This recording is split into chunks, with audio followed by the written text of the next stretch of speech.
यह कहानी एक साधारण युवक के असाधारण बनने की यात्रा है।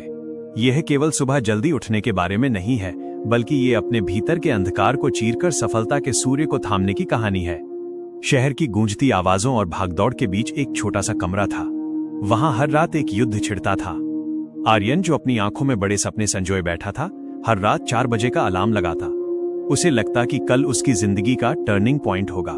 लेकिन जब घड़ी की सुइयां 4 पर पहुंचती तो उसका मन उसे फुसफुसाकर वापस गहरी नींद की चादर ओढ़ा देता। ये सिलसिला कई महीनों से चल रहा था। आर्यन एक मध्यम वर्गीय परिवार का सहारा था। उसकी माँ की उम्मीदें उससे जुड़ी थीं, लेकिन उसका अपना आलस्य उसके भविष्य की राह में सबसे बड़ा पत्थर बना हुआ था। एक शाम जब आर्यन अपनी नाकामियों के बोझ से दबा हुआ एक पुराने पार्क में बैठा था, उसकी मुलाकात एक शांत स्वभाव के बुजुर्ग से हुई।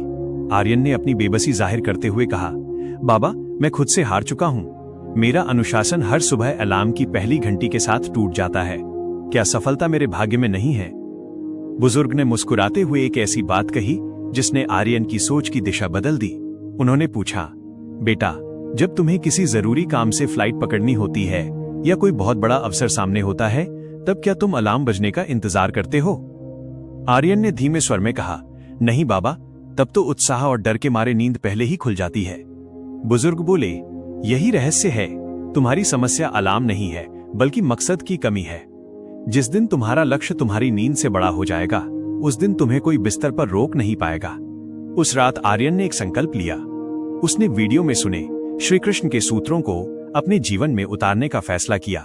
उसने अपनी डायरी में खून और पसीने की गंध महसूस करते हुए लिखा, आज से मैं अपने मन का दास नहीं, बल्कि अपने भाग्य का निर्माता बनूंगा। उसने अपनी आदतों में 3 बड़े बदलाव किए। 1 रात की तैयारी। उसने सोने से पहले 2 गिलास पानी पिया ताकि सुबह शरीर खुद जागने का संकेत दे। 2 दूरी का नियम। उसने अपना फोन बिस्तर से इतनी दूर रखा कि उसे बंद करने के लिए उठकर चलना ही पड़े। 3 भावनाओं का जुड़ाव। उसने अलार्म में अपनी माँ का पसंदीदा भजन लगाया, जो उसे उसके त्याग की याद दिलाता था।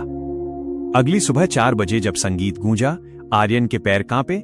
मन ने फिर से बहाने बनाए, लेकिन इस बार उसने एक पल भी नहीं सोचा। वो उठा, लाइट जलाई और सबसे पहले अपना बिस्तर फोल्ड कर दिया। जैसे ही बिस्तर सिमटा, लेटने का आखिरी रास्ता भी बंद हो गया।